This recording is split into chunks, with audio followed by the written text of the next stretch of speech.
la 10ª versión de Filba.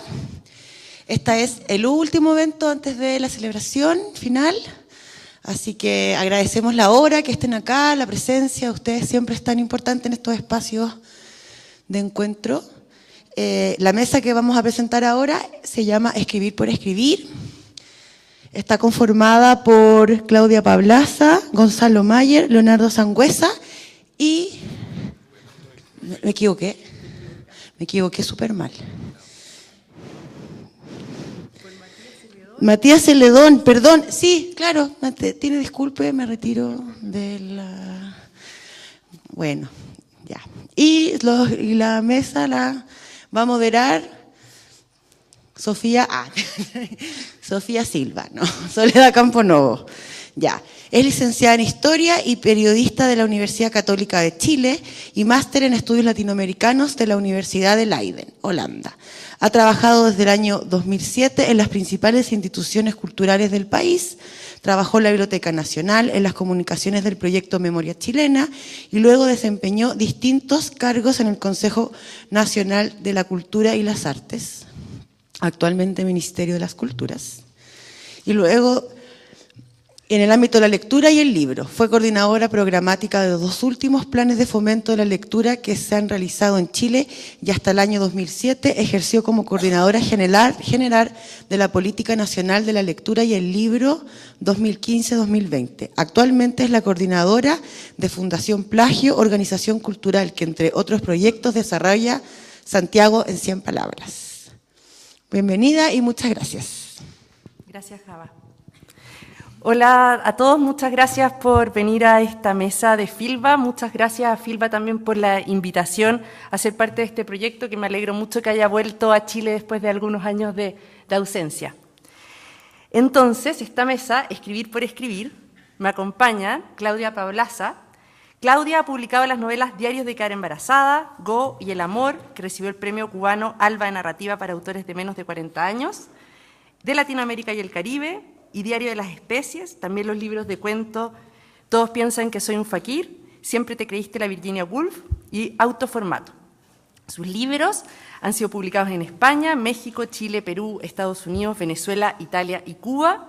El año 2005 recibió el premio de cuentos de la revista Paula y actualmente es coordinadora editorial de los libros de La Mujer Rota.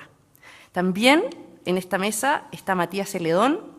Matías es periodista y escritor, ha publicado las novelas Trama y Urdimbre, La Filial que recibió premios, el Premio de la Crítica 2013 y el Premio Municipal de Literatura, y Buscanidos, y ha trabajado en diversos medios de prensa escrita, entre ellos la revista ¿Qué pasa?, revista El Domingo del Mercurio y revista Santiago, en donde escribe sobre viajes.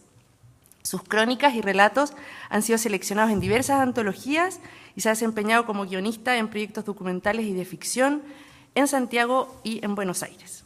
Y también Leonardo Sangüesa, a mi lado, ha publicado los libros de poesía Cortejo a la llovizna, Tres bóvedas, La ley de Snell, Colonos y La juguetería de la naturaleza, la novela La edad del perro, el relato biográfico El hijo del presidente, la colección de crónicas Agua Perra, el ensayo sobre la vocación de escribir, recién casi publicado, La partida fantasma y el volumen Leceras, que reúne sus versiones de los poemas breves de Catulo.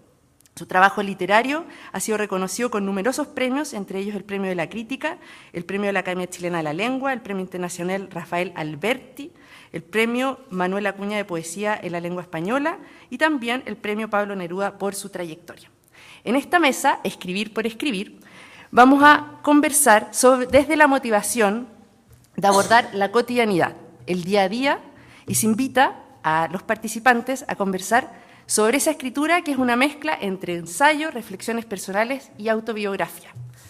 Para comenzar, me gustaría preguntarle a Leo por qué me dijo un chiste cuando le pregunté en un correo sobre la mesa y de qué le gustaría hablar en esta mesa. Le pregunté eso y me dijo que se le ocurría este chiste. Me dijo, escribir por escribir es igual a escribir al cuadrado, ya que uno escribe líneas, pero escribir por escribir da una superficie, un área cuadrada, un potrero, cuyos lindes miden lo que mide escribir. Leo, ¿podría profundizar en eso, en ese chiste, por favor? Me siento una encerrona. Esas cosas no se hacen, ¿no? Develar la correspondencia privada. Perdona. No, es un chiste, no tiene ningún sentido, jamás se me había ocurrido pensar algo semejante. Así, con esa tontera. Pero quizás hay algo ahí, que en la frase escribir, porque todavía yo no entiendo la frase del tema de esta mesa, que es escribir por escribir, porque tiene muchas posibilidades y no sé muy bien cuál es la que apunta en esta ocasión. Pero la posibilidad matemática me parece que da una luz y que tiene que ver con eso, con que escribir uno lo asocia a líneas, y escribir por escribir sería escribir al cuadrado, o sea, un cuadrado de lado escribir, de lado línea. Y por lo tanto queda una superficie en la cual uno se podría desplazar, evidentemente, de una línea a la otra en direcciones, en todas las direcciones posibles. Y eso es lo que normalmente se llama metaliteratura, ¿no? O sea, que el acto de escribir tiene un espejo en alguna parte, en la conciencia del escritor o en el mismo texto, que está reflejando lo que lo está ampliando, que le está dando nuevas dimensiones al proceso de escribir. Pero eso por un lado. Por otro, se me ocurre que esa imagen del cuadrado del escribir, de la superficie de escribir, sería también eso que mencionaste al comienzo, de la vida cotidiana, porque a menudo se piensa que escribir podría ser solo el acto mecánico de escribir en el momento, cuando uno traslada las letras al papel o al computador o lo que sea. Pero normalmente el acto de escribir es mucho más invasivo de la vida cotidiana. A veces a todo el mundo, yo creo que a todos los escritores les pasa que cuando publican un libro les preguntan cuánto se demoraron. Es una pregunta insólita, ¿no? Porque pone en el escenario una disciplina tan extraña como la de escribir, la pone en un lugar atlético, en un lugar donde hay un comienzo y un final, y esa pregunta es extraña porque no corresponde al ejercicio de escribir, porque el ejercicio de escribir no se hace desde un comienzo hasta un final, sino que tiene espacios vacíos, espacios que también están incorporados en la escritura, tiene huecos. Por ejemplo, el libro es el otro que nombraste, el hijo del presidente. Cuando me preguntaron, porque con todos los libros que he publicado siempre me han preguntado eso, cuánto me demoré en escribir. Y yo contesté la verdad, que me había demorado como 2 meses en escribir, porque eso era lo que querían escuchar. Pero en realidad me había demorado como 20 años, porque el libro me venía, la idea, el personaje, el tiempo en el que se desenvuelve el personaje, todo eso había estado presente en mis elucubraciones, en mis pensamientos, desde comienzo de los años 90. Entonces, ¿cuál es la respuesta adecuada para decir cuánto uno se demoró en escribir un libro? Cuando se trata de un texto autobiográfico, por ejemplo, ¿cuánto se demora uno en escribir una novela autobiográfica? ¿1 año? ¿5 años? ¿40 años? ¿Y qué pasa si la novela tiene carácter fragmentario o inconcluso? Entonces, pienso yo que ese espacio de la escritura es generalmente mucho más amplio y quizás puede representarse por este cuadrado de escribir por escribir, que representaría la superficie no vista de la línea, que es la que lee el lector. Eso podría ser. Gracias, y no quería hacer una encerrona. Y Leo acaba de publicar en Argentina La partida fantasma, que es un libro sobre la vocación literaria y sobre el mito del escritor, cómo un escritor se transforma en escritor. No te voy a hacer esa pregunta porque ya en tu libro dices que se te aprietan los dientes cuando se acerca la pregunta como ¿cómo te convertiste en escritor? Y que al final parece que las respuestas nunca llegan a nunca llegan a puerto. Pero sí me gustaría leerte un texto que está en este libro, que dice así: así como un geólogo observa un terreno, las consecuencias de fenómenos pasados e incógnitos que ocurrieron y siguen ocurriendo en superficies, de nuevo superficies y profundidades a menudo imposibles de atestiguar, un escritor escarba en la memoria, la historia y la imaginación buscando las huellas visibles de algo que quizás puede ser revelado. Y acá, y pregunta, para comenzar esta mesa, me gustaría preguntarte, ¿por qué escribir sobre escribir? ¿Lo dices por ese libro? Sí, lo digo por porque pues justamente porque me hicieron esa pregunta odiosa por cómo me convertí en escritor.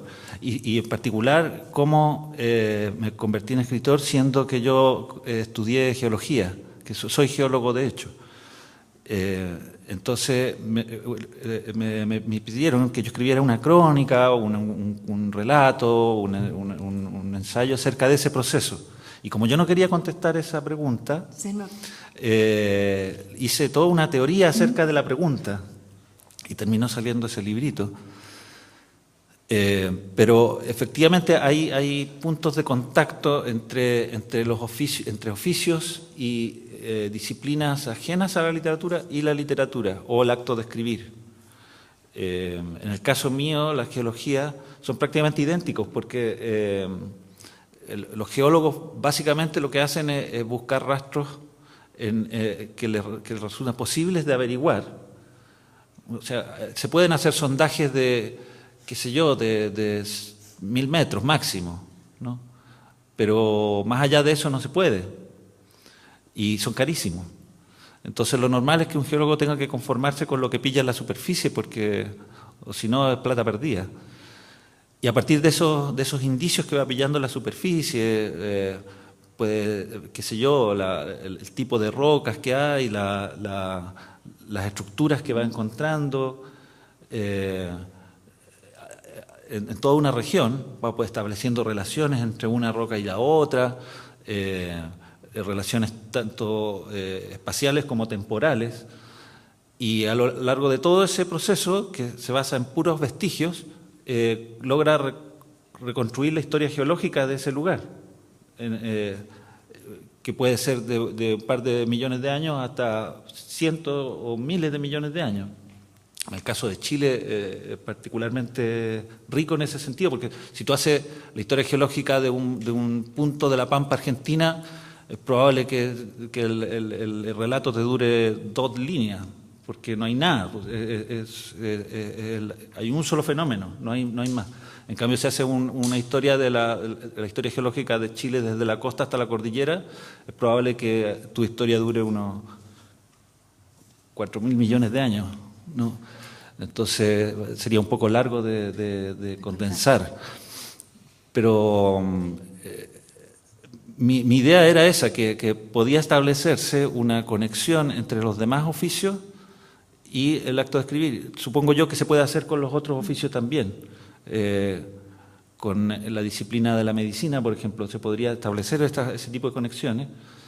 Y lo que pretendía a fin de cuentas era mostrar que la literatura no tiene nada especial, que los escritores no tienen nada de especial, que todo lo especial que tienen en realidad es un mito romántico, es un mito romántico que ha perdurado hasta hoy y que culmina en esa pregunta que le hacen a todos los escritores: ¿cuándo comenzó a escribir o cómo se convirtió en escritor? Y si ustedes se fijan en las entrevistas de los escritores siempre tienen una respuesta. Hace 2 días leía una entrevista de Juan Cárdenas, decía: yo desde los 3 años que sabía que quería ser escritor. Yo nunca he conocido a un niño de 3 años que quiera ser escritor. Es una cosa insólita, porque todos los niños de 3 años quieren ser bomberos. Entonces, ahí me di cuenta de eso, que todos los escritores a la larga, por diversas razones que son las que se me ocurren en el libro, entre ellas la presión del mercado editorial, las supersticiones con las que crecieron, las supersticiones culturales con las que crecieron viendo a los escritores, llegaron a esta situación media arrinconada en que siempre tienen que dar cuenta de sí mismos, siempre tienen que justificarse, y para eso inventan un mito de origen, como un héroe, como los superhéroes, que son productos de la cultura de masas, donde se refleja mejor el romanticismo, siempre tienen que apelar a un mito de origen. Y por eso puse como epígrafe una frase muy increíble de Mircea Eliade, que dice, no basta conocer el mito de origen, hay que recitarlo. Entonces, si ustedes se fijan, todos los escritores tienen una historia muy redondita acerca de sus orígenes como escritor. ¿Cómo llegaron a hacerlo? ¿Desde qué tiempo lo hicieron? Hay otra cosa que siempre que es muy común a todos los escritores, que es el libro que les voló la cabeza. Yo lo he escuchado, pero por lo menos a 200 escritores. El libro que les voló la cabeza. Y todos se refieren a un libro en particular, o a un autor, y que eso determinó su vocación literaria. Eso es rarísimo, es muy raro, porque en general todos los escritores se hacen leyendo una masa importante de libros, y son hijos más bien de ese charquicán de lectura. Es posible que uno u otro a lo mejor haya sido más importante, pero esa noción de la explosión de cabeza también se remite a los cómics y a los superhéroes. Entonces, al final el escritor, para que le crean que es escritor, tiene que apelar a esta figura del mito de origen como a Superman, para justificar sus superpoderes, tiene que contarse de que tiene un origen extraterrestre, o el hombre araña, que tuvo una picadura de araña, el hombre increíble, una exposición a los rayos gamma, y así, todos tienen un mito de origen que debe ser develado. Si no se sabe de dónde saca por qué es diferente, los poderes parece que no sirven. Y lo mismo en el caso del escritor. El escritor parece que para justificar sus poderes, en este caso sus facultades creativas, parece que esas facultades no fueran superfacultades, sino que sin contar previamente ese mito de origen. Gracias, Leo. Matías, en la novela que estás escribiendo, que ya casi acaba el proceso de escritura, hiciste algo quizás que te conecta bastante con esta frase del Leo sobre la geología y la búsqueda de diferentes materiales para construir esa novela. ¿Qué podría contar cómo formulaste esta novela, cómo la construiste a través de objetos y materiales que fuiste recolectando, que se conecta con la mesa, con la vida cotidiana, y cómo a partir de la vida cotidiana se puede transformar eso también en escritura? Me gustaría que contara cómo fue el proceso de los materiales que elegiste para construir esa novela. Bueno, tú estás hablando de una novela que sí que va a salir este año, por lo tanto tienes como información privilegiada, porque la verdad que vamos a hablar de algo que en el fondo nadie puede contrastar, así que puedo decir un poco cualquier cosa. Es excelente. Lo cual es una gran ventaja para mí en este caso. Y sí, es una novela que en cierto sentido se relaciona con otros trabajos en el asunto de que el disparador tiene que ver como con objeto y con una cierta recolección, en este caso de unas diapositivas, no sé, pues en otros libros ha sido por así decir, de objetos, pero también pueden ser imágenes, como en fin, en otros textos que uno ha trabajado. Y en esta en particular tiene que ver con unas diapositivas que aparecieron en un mercado, y en función también de la información que aparecía en esas diapositivas y en las fotos.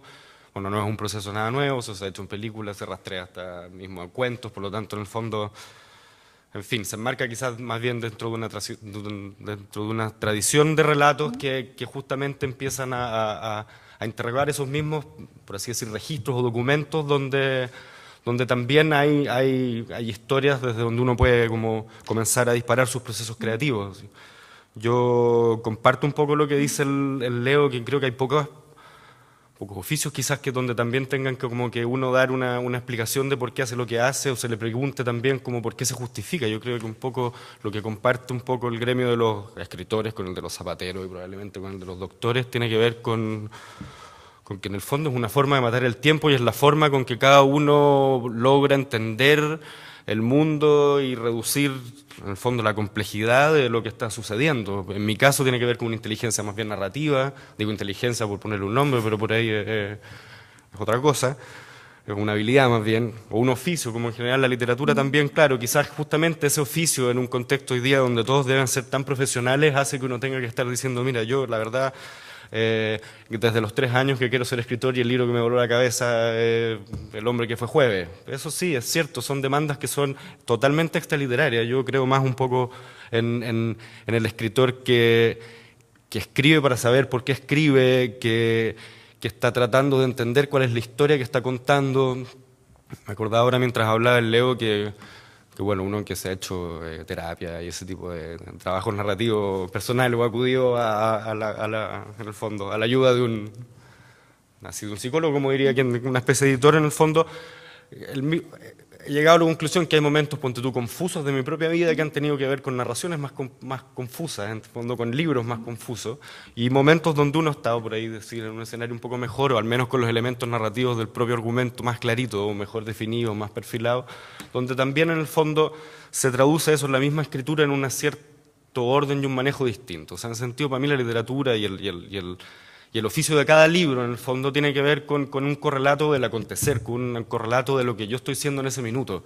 Y por eso también me parece sospechosa, en el sentido, lo que observa muy bien el Leo, en el sentido, sí me parece sospechosa esa respuesta automática, porque justamente creo que uno, en el fondo, es en ese devenir que uno va descubriendo el oficio, y en cada libro, por así decir, uno va descubriendo distintos motivos por los cuales, en el fondo, está sentado acá. Claudia, en tus procesos de escritura, en tus procesos creativos, ¿está esa pregunta sobre el escribir? ¿Te pasa más como cuando eres editora o cuando tú estás escribiendo? Bueno, primero, cuando recibí el correo, me dio un poco de pánico el nombre de la mesa, porque dije que hasta cierto punto era contradictorio estar en una mesa en que se habla de escribir por escribir, como que no deberíamos estar acá, deberíamos estar, no sé, escribiendo, como no hablando temas, sino que estar como en una situación que no tiene como posibilidades de fuga. Entonces, y la encontré muy distinta como a otras mesas que uno le invitan, porque por ejemplo, últimamente me han invitado a muchas mesas de, bueno, feminismo, empoderamiento, entonces uno como que se arma un discurso X en relación a su propia escritura a partir como de la consigna de la mesa. Entonces me dio pánico un poco la consigna de esta mesa, porque, bueno,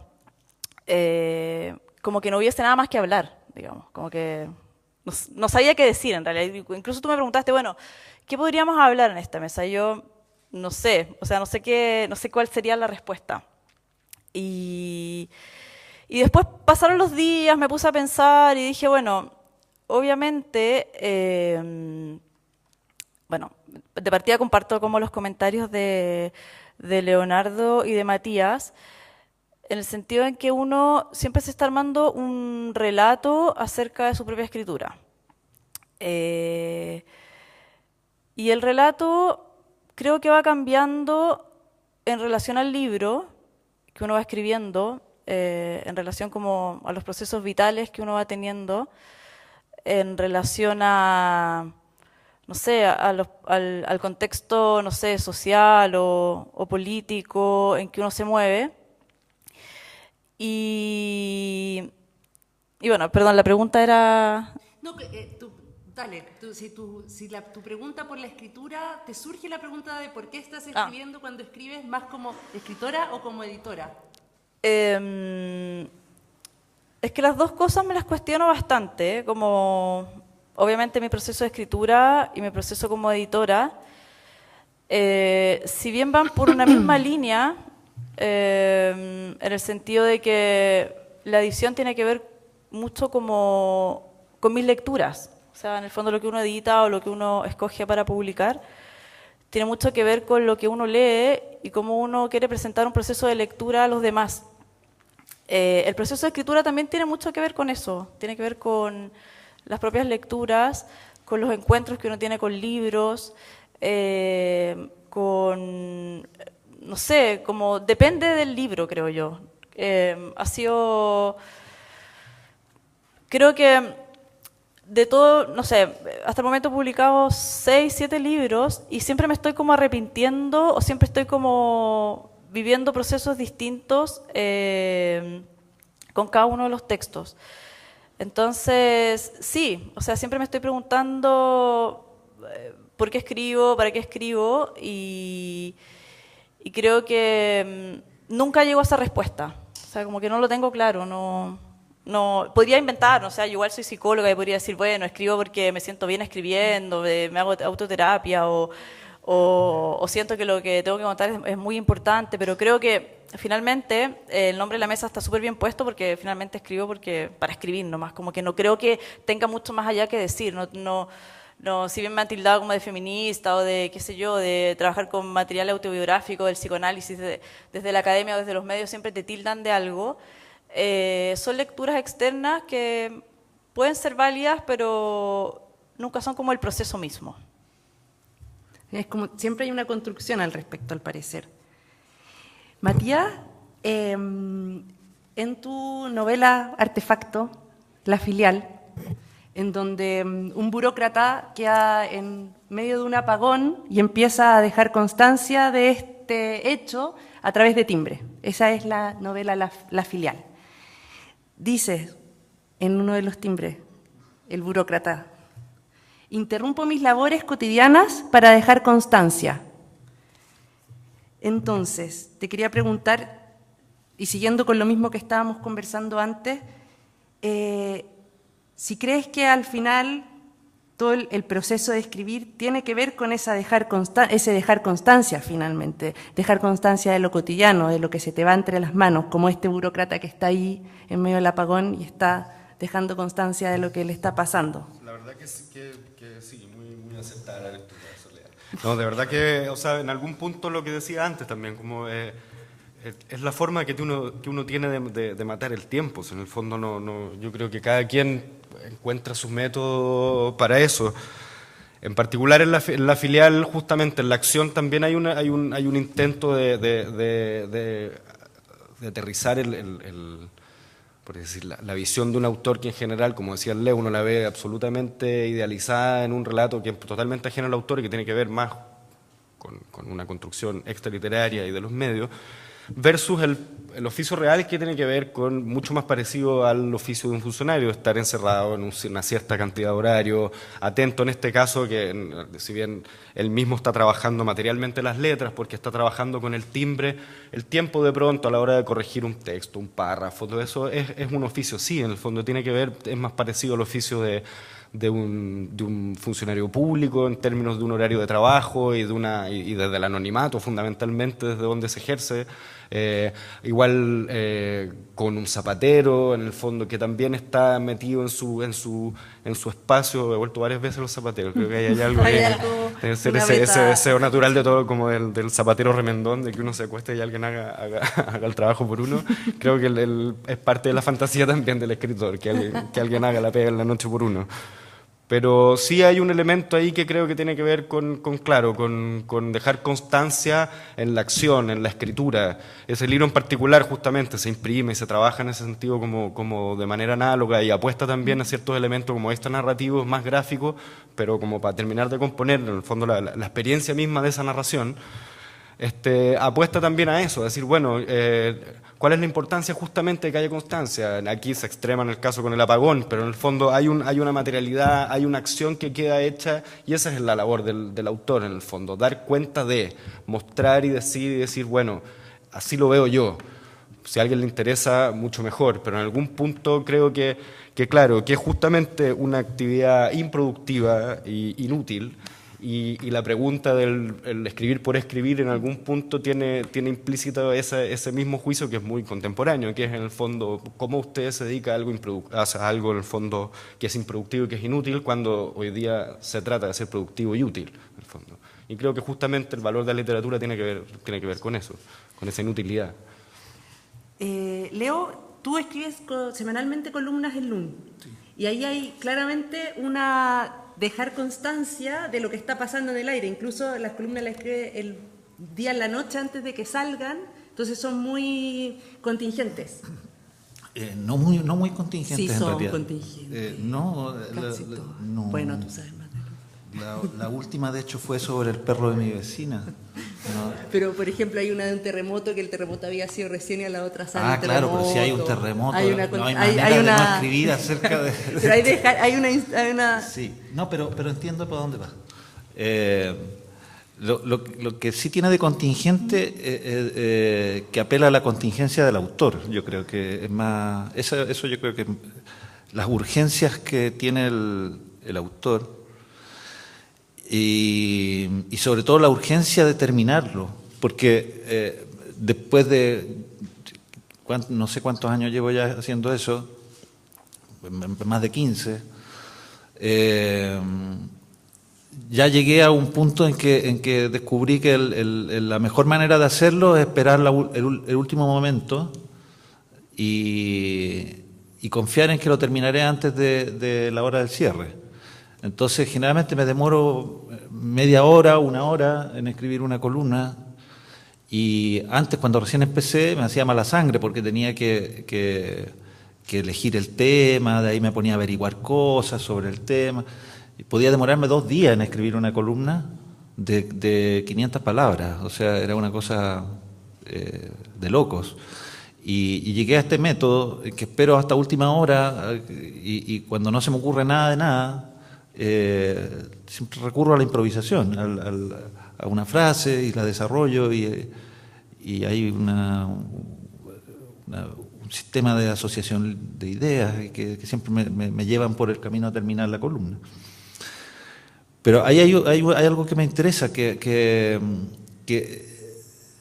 en la escritura periodística, el hecho de no tener obligación de escribir sobre algo, que no es diferente al caso de los cronistas, de los reporteros, que tienen que dar cuenta de un hecho determinado.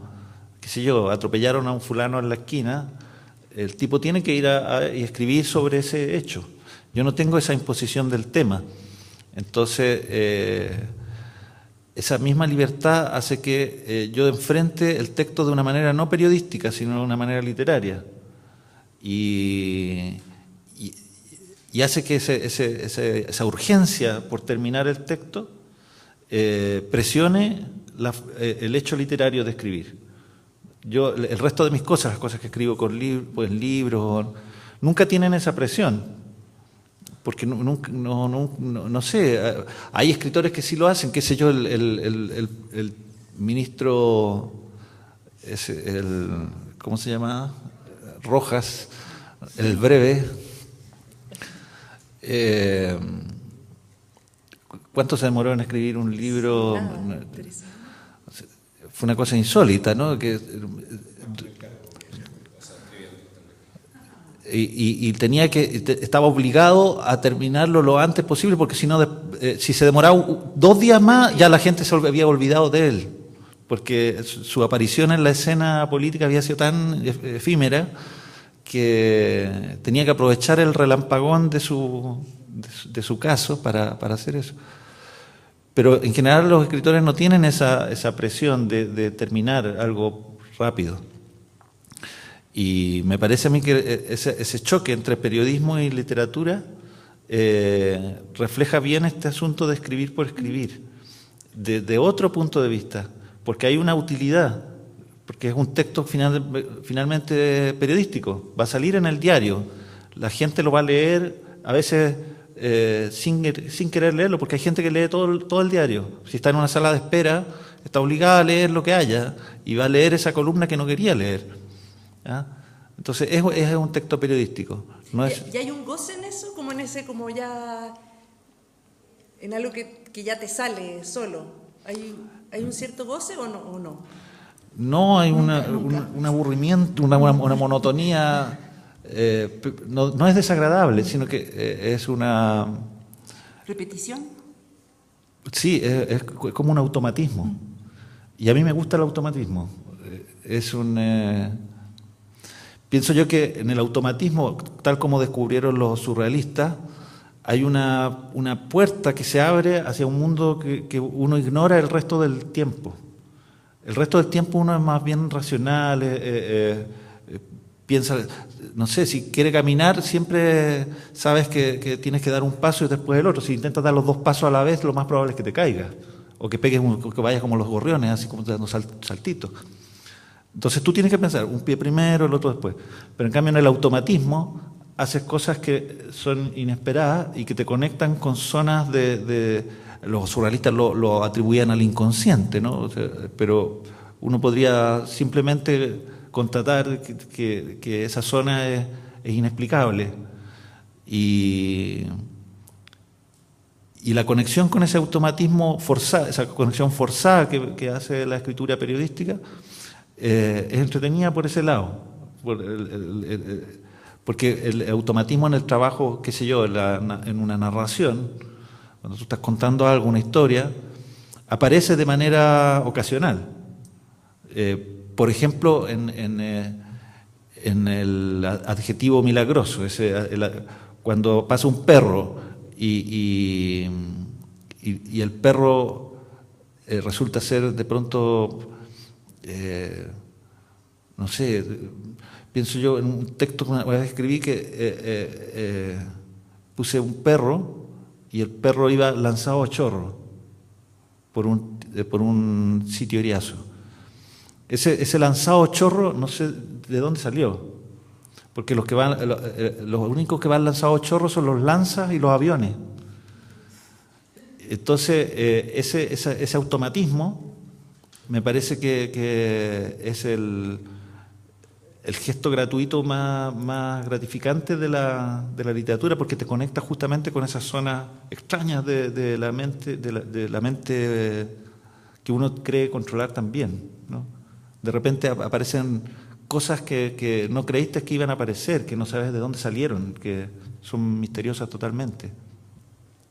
¿Eso te pasa con la poesía, por ejemplo? Con la poesía sobre todo, porque en la narración siempre hay un cauce, el cauce de la historia que yo sé que estoy contando, y las cosas inesperadas de la narración aparecen de vez en cuando, qué sé yo, de pronto se cae algo de la orilla, ¿no? Pero en cambio la poesía se hace en la intemperie, al descampado, y puede ocurrir cualquier cosa.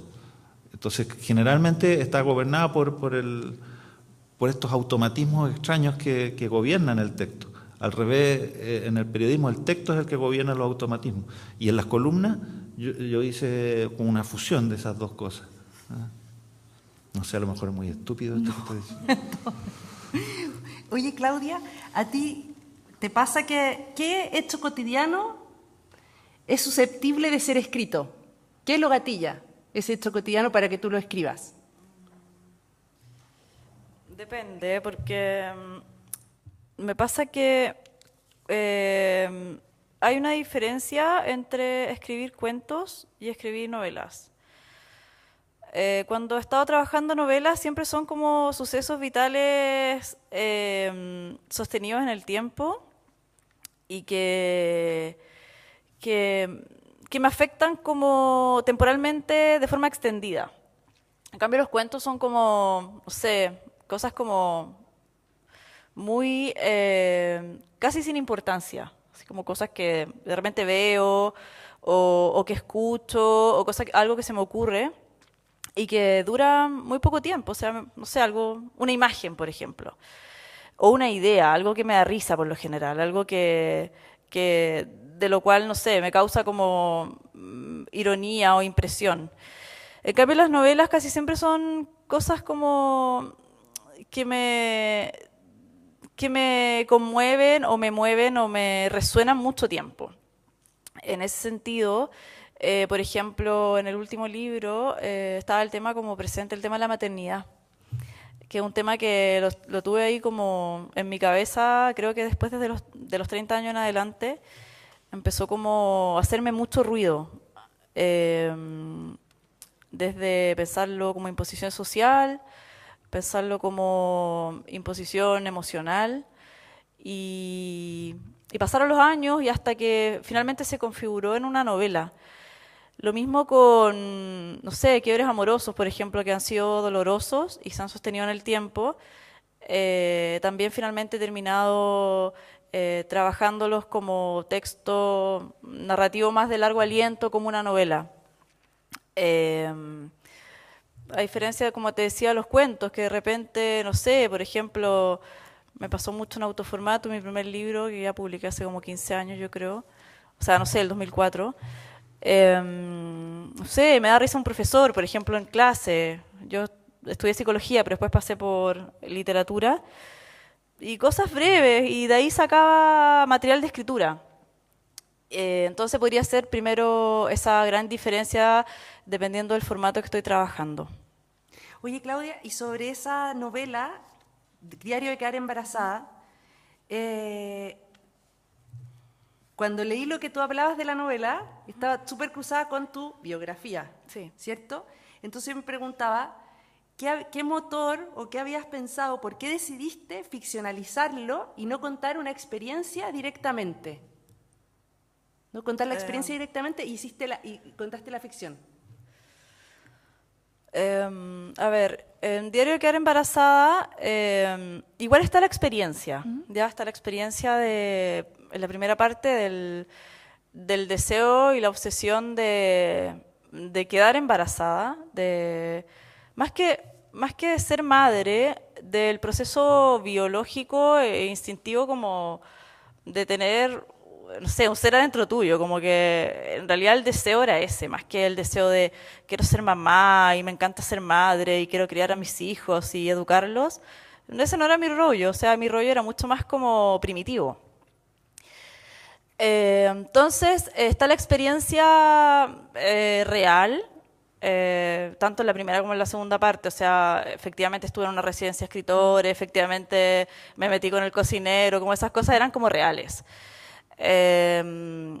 Y después, a partir como de esas experiencias que también me removieron, como obviamente si estás en una residencia de escritores y finalmente te enfermas físicamente por una obsesión, obviamente que se empezó a transformar, un poco para sacarlo de mi cuerpo, se empezó a transformar en texto.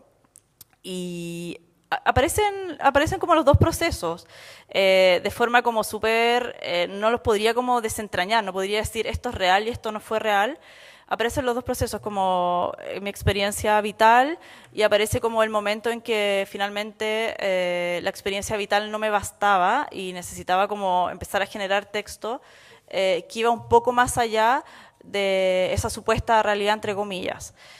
Entonces, la necesidad de la escritura, de trabajar en ese formato, en esa línea, tiene que ver con que, no sé, nunca he escrito como un texto, digamos, autobiográfico. No existe como siempre existe como esa mezcla entre realidad, ficción o especulación, digamos, como especulación de mi propia realidad.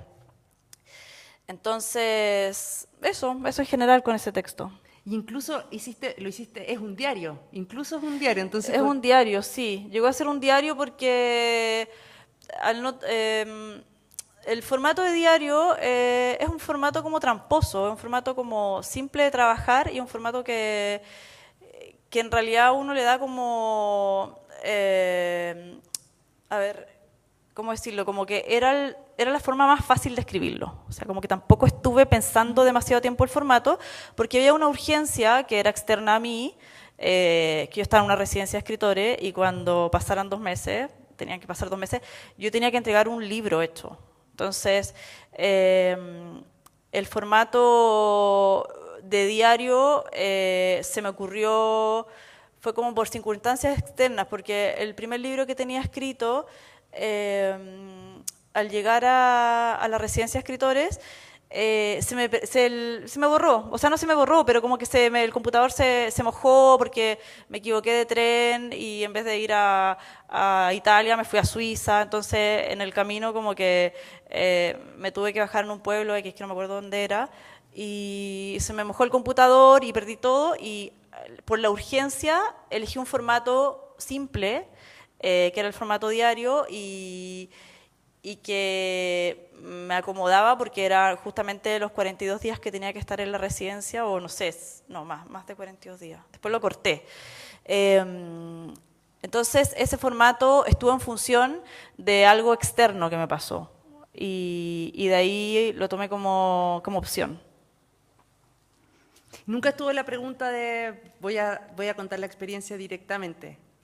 Es que no sé si se puede contar una experiencia directamente, como que eso, no sé, como que el sujeto es la experiencia, entonces como contar la experiencia directamente, en términos como de proceso creativo, aunque sea una autobiografía, igual la experiencia nunca está. O sea, siempre hay un sujeto que está narrando, ¿cierto? Y ese sujeto siempre es ficticio. Entonces la experiencia es como la experiencia, la vida, digamos, como por decirlo de alguna forma básica. En la escritura siempre hay una invención, aunque sea una autobiografía. De ahí, obviamente, que desde la autobiografía a la ficción pura hay pues como un continuo que en el fondo hay como diversidad de acercamiento a la experiencia. Pero la experiencia como tal, yo creo que es imposible de ser escrita. Leo, y a ti, en La Edad del Perro, ¿por qué decidiste que fuera una novela? ¿Siempre fue una novela o pensaste que podía tener otro formato? De cuentos. Podía ser de cuentos. Pero no, lo vi como una novela. Cuando descubrí la estructura, no sé, me parecía que la novela era el formato que más le acomodaba a esa historia, a pesar de que está hecha de varios episodios concretos, así que cada uno es como un cuento. Porque necesitaba que fuera una cosa unitaria, que tuviera cierta cohesión, ¿no? Que fuera una sola cosa y no un conjunto de cosas. Y también porque había un hilo en la historia que tiene que ver con el capítulo central, ese que habla de la maleta de los libros, de los libros de Quimantú, de la editorial Quimantú.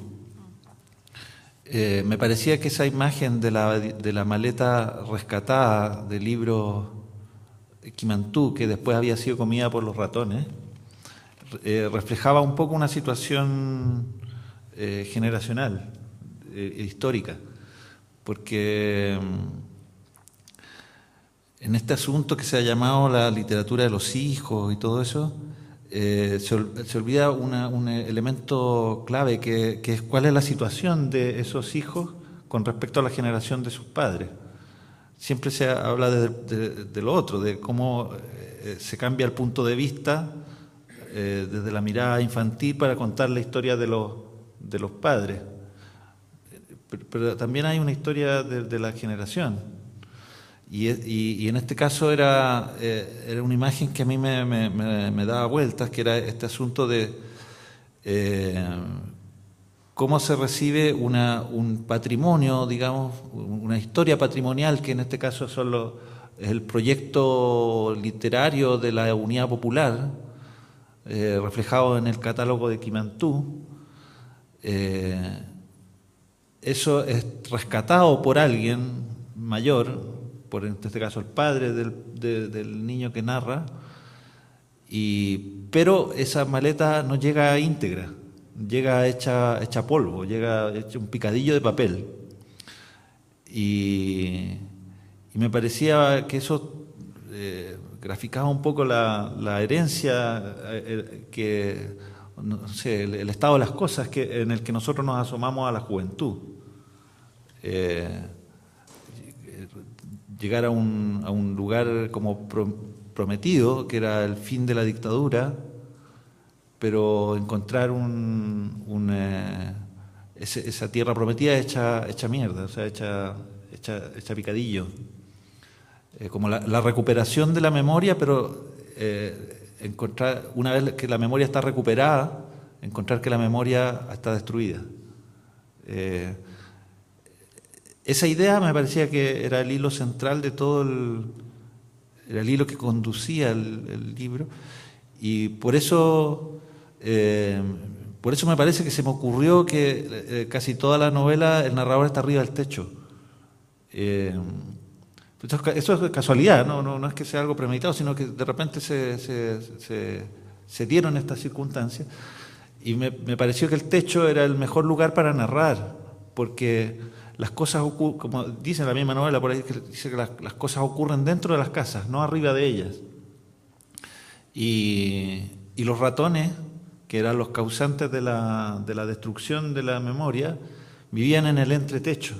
O sea, había una frontera entre el narrador, que estaba arriba del techo reparando el techo para que no se goteara la casa, y el lugar donde ocurrían las cosas que estaba contando.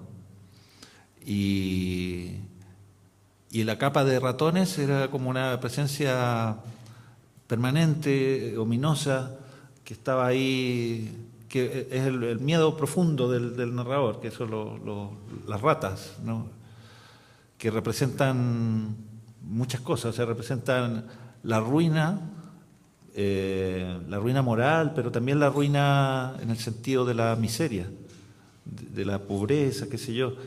Donde hay rata hay peste, hay peligro, hay hasta películas de terror donde las ratas son porque engendran ese miedo a algo que es más rápido que uno. Porque un ratón a uno no le va a hacer nada, o sea, uno le puede pegar una patada a un ratón y el ratón sale volando. No. Pero es típico el ejemplo ese que los elefantes le tienen miedo a los ratones, y como los elefantes son los símbolos de la memoria, como que todo todo confluía en eso. Y por ahí leí, no sé si será cierto, a lo mejor tú me puedes aclarar si es verdad, que se supone que uno le tiene miedo a los ratones porque no es que el mismo miedo que le tiene a los leones, por ejemplo. Si tú te encuentras un león, le tienes miedo porque es más grande que tú, porque tiene más fuerza que tú, porque te puede morder y te saca la cabeza de un mordisco. De un ratón uno no teme esas cosas. Lo que temes es que es más rápido que tu capacidad de reacción. Lo que temes es que se te meta por el pantalón para arriba, o que te pille durmiendo y te pegue un mordisco en la nariz.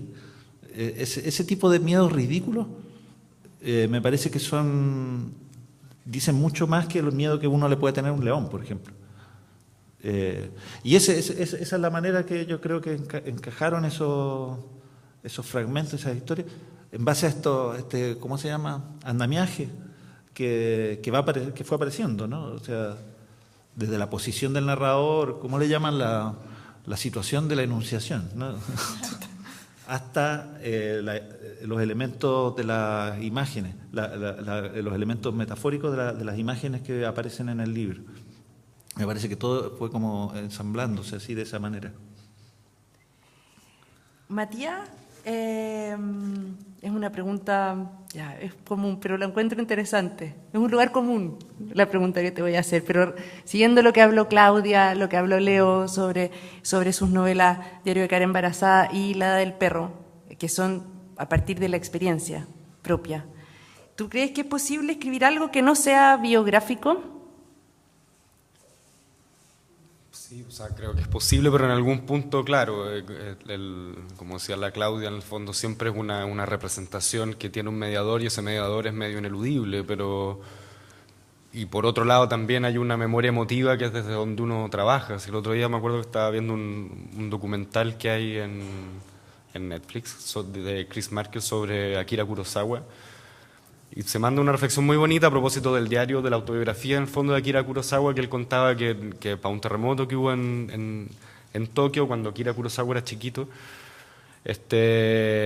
empieza a ver, por el mismo caos del terremoto, en el fondo viene como una especie de reacción de los propios japoneses, y parece que viene hace una especie de matanza en el fondo a los inmigrantes coreanos, como que en algún punto hacen una asociación media particular. Bueno, el documental está en japonés, así que los subtítulos en sentido son bastante reduccionistas, pero en el fondo Kurosawa empieza a ver los cuerpos flotando en el río de Tokio, y su tendencia natural como un niño es en el fondo a no mirar, en el fondo mirar por otro lado, y el hermano le dice en el fondo que mire, que tenga que mirar, porque en el fondo hay que mirar. Si uno en el fondo le quita la vista a las cosas que le tiene temor, te siguen acechando, y si uno las mira a la cara, en el fondo las puede enfrentar y no les teme. En ese mismo documental, Kurosawa en el fondo le pregunta cuál es la importancia en el fondo de la memoria, le preguntan, y Kurosawa responde que lo importante es que uno en el fondo, cuando él recuerda, imagina, en el fondo él a partir de regresar al pasado es lo que le permite proyectar, o sea, el creador, el artista, el escritor, el actor, sobre todo el músico, en algún punto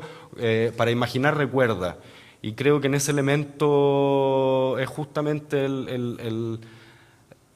es desde ese punto de vista desde donde uno puede ofrecer una mirada personal, honesta y particular, que yo creo que es importante, sobre todo desde donde uno puede tratar de representar lo que quiere representar. Bueno, muchas gracias a los tres. Y para cerrar esta mesa, escribir por escribir, me gustaría preguntarles otra cosa, nada que ver. Leer por leer. ¿Qué leen por leer? Claudia. ¿Qué leo por leer? A ver, no sé, creo que pasó mucho tiempo en que estuve leyendo por obligación, ¿cierto? Cuando estaba estudiando psicología tenía que leer, no sé, psicología educacional, psicología de sistemas, psicología, psicoanálisis. Bueno, psicoanálisis quizá era por leerlo, pero como estaba la imposición también de la universidad, había como una mezcla de cosas ahí. Después también cuando estuve en literatura, también me imponía la lectura, ¿cierto? De repente tenía que leer no sé, a Sarmiento, por ejemplo, el Facundo, o, no sé, me acuerdo de un libro que tiene un nombre horrible que se llama El Catrín de la Fachenda, o tenía que leer a Flaubert, que igual, bueno, yo lo quería leer, pero lo tenía que leer, entonces como que no era el momento en que lo quería leer, quizás. Y siempre estaba esperando leer por leer. Entonces, hoy en día me pasa algo parecido, porque a veces tengo que leer. Bueno, igual se contradice un poco lo que dije al principio, pero a veces tengo que leer textos para la editorial, a veces para evaluar, y ahí también es una imposición, ¿ya? Ya cuando estoy trabajando con los autores que he elegido, obviamente esa imposición se anula y ya estoy leyendo por gusto o por un proceso como mucho más personal que la imposición externa. Entonces, los momentos que tengo para leer por leer son menos, y también son menos los momentos que tengo para escribir por escribir. Son los momentos que estoy buscando a diario, que los encuentro muy tardíamente en el cotidiano, como, no sé, a la 1 de la mañana, de repente cuando ya he estado editando, he estado leyendo cosas, o para hacer clases, o para hacer talleres, etc.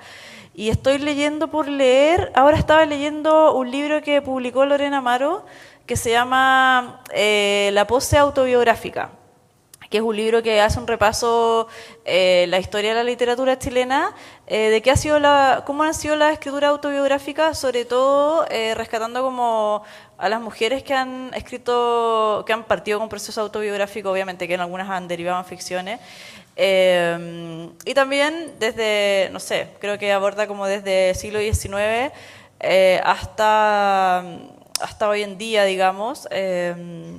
Entonces estoy leyendo por leer eso. ¿Tú, Matías?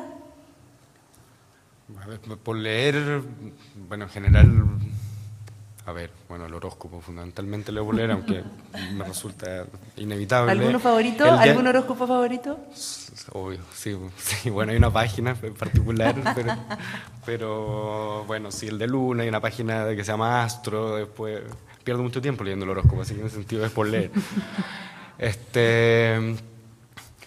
Sí, bueno, no sé, un poco todo lo distintas formas narrativas. A mí me gusta como ampliar la lectura. Creo que uno tiene también el ejercicio, retomando un poco lo inicial también, de decir en el fondo, escribir, uno no es estar escribiendo, leer, justamente escribir es leer en el fondo, en el sentido donde uno empieza como en el fondo afina el oído, ves lo que se está haciendo, ves informaciones, ves formas de abordar distintas en el fondo tus propios trabajos.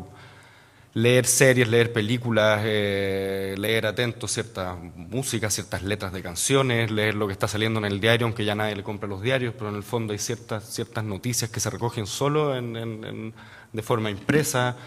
Fondo estar un poquito más ajeno quizás a ciertas lecturas que nos quitan tiempo, tipo redes sociales, y de pronto estar yendo a las cosas que que resisten cierta materialidad, que quedan en el fondo. Creo que en algún punto uno tiene que volver a ciertos soportes que hemos olvidado y volver en el fondo a los libros, de los más diversos. Creo que en ese sentido lo importante es en el fondo cultivar la inquietud, más allá de que uno de pronto pueda estar chato de leer cosas muy densas y entre no sé, a pasarse una hora leyendo a Gary Larson y sus tiras cómicas, que son fundamentales en el fondo, y grandes disparadores de ideas y sobre todo una mirada del humor, pero al mismo tiempo estar, claro, poder también saltarse un poco los amigos, que de pronto son lecturas medias comprometidas, y empezar y leer sin prejuicio fundamentalmente. Creo que leer por leer cualquier cosa, siempre y cuando sin prejuicio.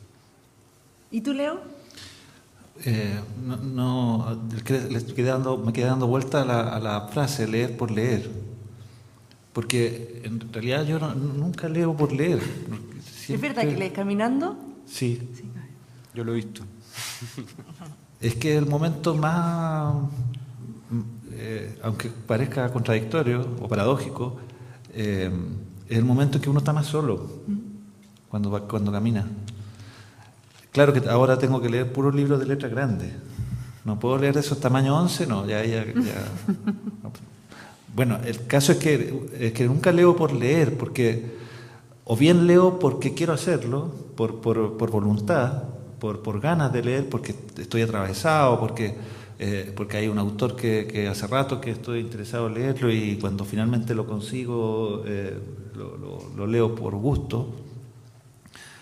O bien leo por obligación, por trabajo, o por compromiso, o por algo. Siempre hay algo que media, ya sea el placer, la voluntad, la obligación, la disposición.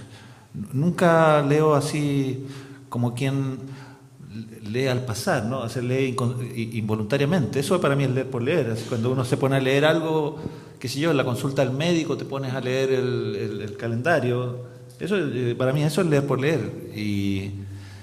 Y ahí hay algo bien interesante, porque a mí me parece que al leer por leer, al leer los letreros de las calles, los grafitis, los diarios que están en el kiosco y uno los mira al pasar en la micro, cuando uno lee de esa forma, está haciendo una intervención que a la larga influye en la escritura. Porque va descubriendo ciertas estructuras, eso no lo descubrí yo, ¿no? Nicanor Parra fue uno de los primeros en poner atención a este asunto. No sé, cuando leía las advertencias que están afuera de los ascensores, por ejemplo, en caso de emergencia, no use los ascensores, use las escaleras, salvo indicación en sentido contrario. Entonces es un mensaje muy enigmático, porque ¿quién es el autor? ¿Quién es el autor de eso? En caso de emergencia, no use es un imperativo, ¿no? No use las escaleras, o sea, no use los ascensores, use las escaleras, salvo indicación en sentido contrario. ¿Qué persona, de dónde va a salir esa indicación? ¿Ah? ¿El ascensor va a hablar? Entonces, ese tipo de textos, efectivamente uno los lee por leer, o el que aparece en los semáforos, en la cajita amarilla, dice peatón pulse botón. Es precioso, ¿no? Parece, peatón pulse botón. Uno puede tener a un niño chico cantando eso durante cuadras, así. Peatón pulse botón, peatón pulse botón. No sabes si te están tomando el pelo o qué pasa.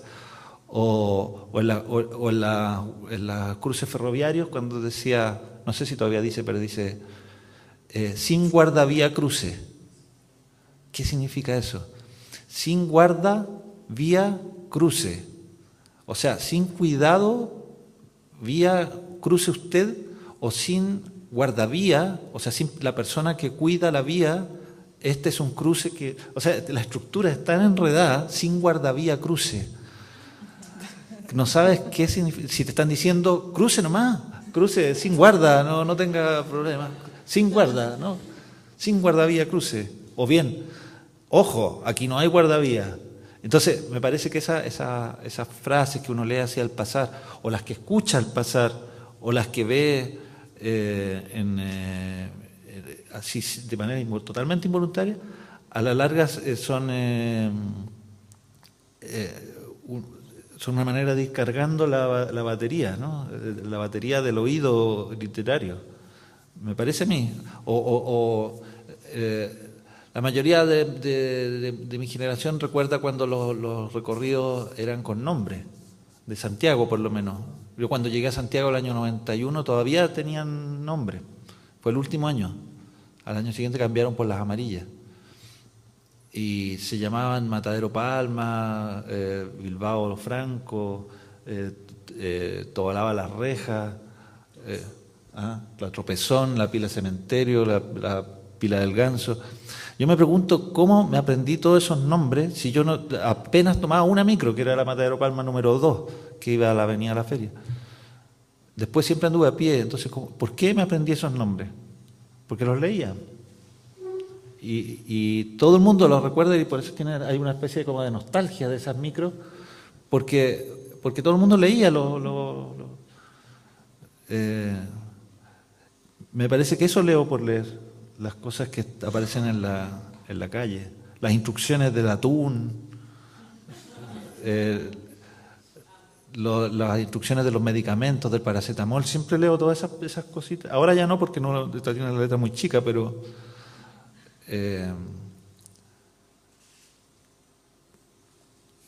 yo creo que eso la gente a veces no lo toma en cuenta, pero uno está todo el tiempo leyendo por leer ese tipo de cosas y que a la larga son combustibles literarios. Muchas gracias, Matías, Claudia, Leo, y muchas gracias a todos por estar acá.